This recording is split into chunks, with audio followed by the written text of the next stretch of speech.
Afternoon everybody, Rich here, back again for another video for the Diecast F1 review, and here is the Brawn GP, BGP 001 from the 2009 Formula 1 World Championship. It's a hell of a mouthful, this car. There's a lot of numbers and letters and numbers that describe the chassis of this car. Anyway, this of course it's the championship winning car from 2009, Constructors and Drivers Championship for Jenson Button. Also the first of the new rules as well. It's the one and only Brawn GP car. Of course, the team had then become Mercedes in 2010, and it's also the only. Well, it's also the car that would have been raced by either Super Aguri or Honda. There's a lot of conflicting information about whether this car was actually a Honda or a Brawn GP, or actually a Super Aguri rather. But I suppose it's not really important as it's now history. Anyway, the car started off in brilliant terms in Australia, winning.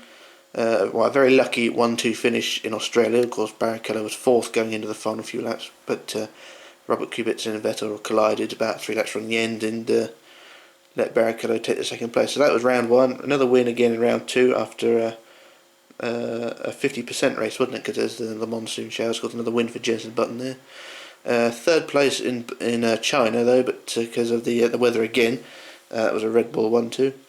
Another win in Bahrain. Of course, again another win in Spain, another win in Monaco, and then another win in Turkey, and that was pretty much it for the year until Rubens Barrichello won 2 races on the trot. Well, not on the trot, but 2 races in the season at Valencia and Italy in 2009, and then very seldomly on the podium after that. The car started off, of course, with the double-deck diffuser, which a lot of teams had an issue with, but inevitably copied it.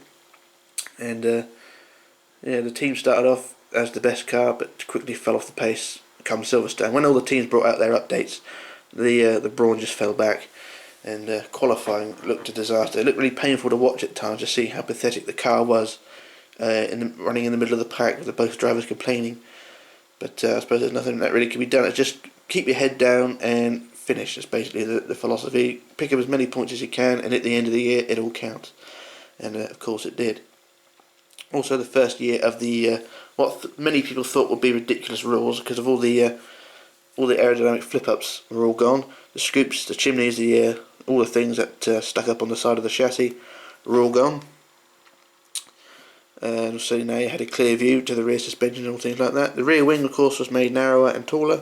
The front wing was made lower and much wider, and also the return of some lovely slick tyres. But yeah, it did make for some unusual looking cars. This one wasn't one of them though. This is one of the more conservative looking cars. It wasn't really till 2012 when the car started to look a bit silly with the drop or the step noses and things like that. Although here we are in 2015 and there still are some oddballs on the grid, but not a big issue. But yeah, there were a lot of skeptics at the time. The cars going from 2008 and 2009, I think really they should have left the front wing a bit narrower, and then things wouldn't have been so weird, because when you had a white front wing like it is on the Brawn, it really does stand out how wide the front wing was. If you looked at the cars, looked at the front wing, say Williams, where their front wing was very dark coloured, it didn't look as garish, but yeah, not an issue. Of course, in 2010 the cars are made longer, so it sort of made things less gawky, and also the front tyres are narrowed. But that's 2010. That's another year away. Anyway, the Brawn, of course, won 6 races in 2009. No, 8 races, sorry. 6 for Jenson Button, 2 for Rubens Barrichello. 1st and 4th in the Drivers' Championship. Was it 1st and 4th? Or was it 1st and 3rd? Anyway, doesn't matter. Yeah, they had a close run thing with Red Bull towards the end of the season, but ultimately come out on top. And this is the Jenson Button Australian Grand Prix edition. Of course, Jenson Button's with his hands in the air. And a very nice model it is too. A bit basic though. If we move on to the model now, if we go from the real car to the model, quite a basic looking car. There's no front steering. The wheels are fixed in the forward position, so they're not going to snap off. There are a few cars of this time with the suspension. I think Minichamps have gone back to full working steering completely now. I think as 2009 was the only year for it. 2008, 2009. But there are some areas where it does look a bit cheap. If you look at the front wing, as you can't really tell in this light, it does look a bit basic and cheap, because it's all although it's a 3-plane front wing, it is all one fixed piece. If you look there, there's no gap between the planes of the front wing, although you probably can't see because of the crappy light, but the front wing seems to be just made out of one piece with the addition of, say, the sidewalls and this piece here, but it seems to be just one moulded piece, and it does make it look a bit cheap. I think a few rivets here and there and a few stickers of detail would have made it a bit better as well. Also along the sides of the bodywork as well, it does look a bit cheap, you know, because of the basics of the bodywork, basics of the colour scheme. It does look a bit weird in model form, but ultimately on the track it looked weird as well, but never mind. As I said, there were a few people at the time who bought the model complaining constantly that there was no detail on the car. I'm quite happy with it. You know, if you're going to pay, what was it, £60 on release day, then, you know, maybe you do have a right to complain. But just goes to show, though, from 5 years ago when I bought this car, I bought this on release day, and I think it was £60. I've got the receipt here somewhere. I'll have a quick look. It's in the box. I'll put the box in there. And receipt or invoice, £56.49 the car was, plus a few quid P&P, so it's £56 brand new at the time. And here's the box, by the way, just a normal Minichamps box, of course, so car collection and the red stripe along the bottom, and nothing on that side. And you've got the Brawn GPB, whatever it is, BGP 01 Jenson button, winner Australian Grand Prix, limited edition of 4,002 pieces. And there are various editions of this car as well, various versions. There are, of course, the I think it was a Brazilian Grand Prix edition, of course, with a few extra decals on board. There weren't any additions to bodywork changes, I think, throughout the year. I think very minor changes, if any, throughout the year. So really the only thing that changed was the logos on the car. I think that's basically it, apart from Barrichello's version as well. There are decal sheets you can get hold of as well, where you can make the car into any version you want, because you've got a blank canvas, so it's up to you what you want to do with it, basically. But quite a garish colour scheme, with it being well, not garish, but a bit weird, with it a luminous green of black stripes over a white plain bodywork, but not a huge issue. Like I said before, though, a few issues like the blandness of the paint, because there's no rivets, no real detail. There are join lines in the bodywork, say where the engine cover fits, but you can't really see them in this light. You can see them now. But just people who think at the time just being a bit arsey. We'll have a quick spin around the car. You've got the details here. You've got the exhausts poking out the top there. Of course, the exhausts for that year had to be moved right back. Then we turn around again. Also have a look at the controversial double deck diffuser. Not really sure if it's as detailed as it should be. So there's your diffuser there.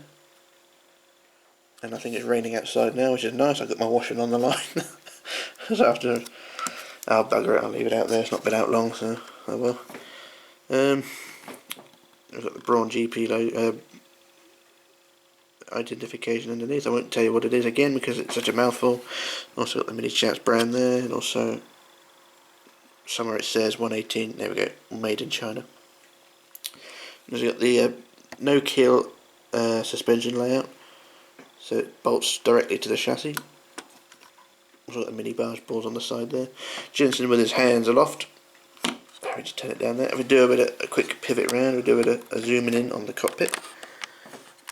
We go there. Not a lot of detail there again, but a little bit of paint on the steering wheel for buttons and things, but or switches, but not a huge amount of detail. The steering wheel doesn't turn, of course, because of the fixed suspension, but not too bad. Not plenty of detail on the driver as well. The fists could probably do with a bit of paint application, but not a huge issue there. Of course, the car didn't have a lot on it at the time.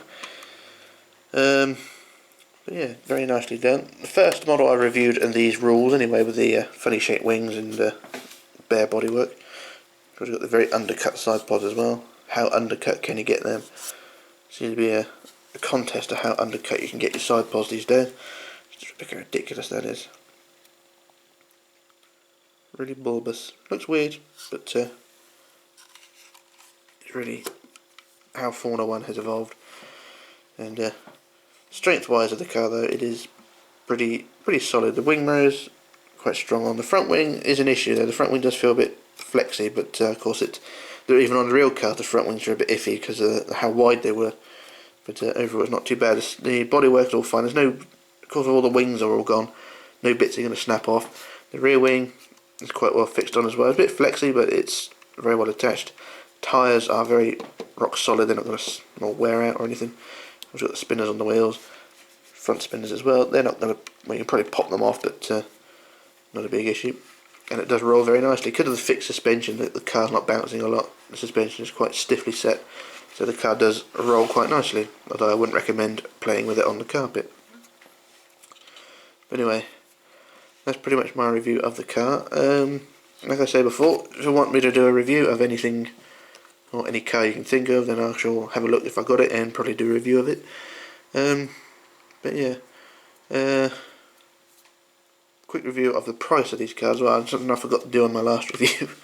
The price of this model has rocketed. I paid, like I said on the receipt or the invoice, it was £59 on day of release, and that was early 2010. Of course, we're 6 years down the line now. Of course, new diecast come out at near £140, £150, which is fucking ridiculous. But the price of this model, especially the Jenson button version, tends to be over £100 these days. I don't know if that's usually on traders buy it now prices.